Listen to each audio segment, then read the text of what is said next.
लो साथीहरु, आज मैले चाहिँ यो काँक्रामा चाहिँ एन्टिभाइरस भन्ने चाहिँ हाल्नेवाला छु। यो हाम्रो काँक्रामा हल्का चाहिँ भाइरसको लक्षण देखाएको छ। काँक्राको ग्रोथ राम्रो लिइरहेको छैन। यो चाहिँ लगभग 18 दिनको काँक्रा भइसक्यो। आज चाहिँ यसमा चाहिँ यो स्प्रे गर्ने र यसले चाहिँ राम्रो गर्छ है।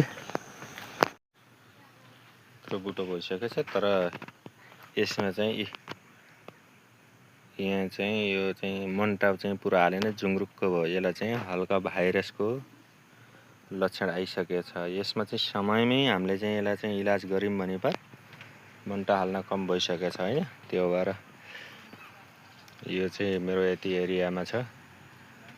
12x48 को ठाउँमा 12 मिटर चौडाइ र 48 मिटर लम्बाइको यसमा चाहिँ मेरो काँक्रा छ हैन। त्यो भएर यसमा चाहिँ सबैमा चाहिँ यस्तै भइरहेछ, लक्षण देखाएको छ। त्यो भएर अहिले म यसलाई स्प्रे गर्दै छु है।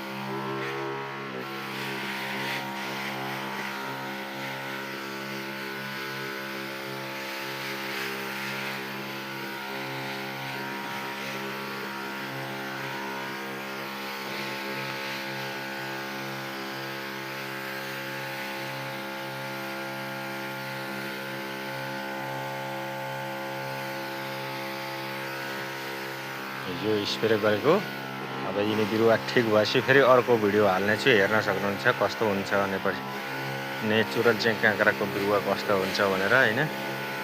त्यसपछि अर्को भिडियोमा थाहा पाउनुहुनेछ यो चाहिँ साँच्चै भाइरस हो चाहिँ के होइन छ भने।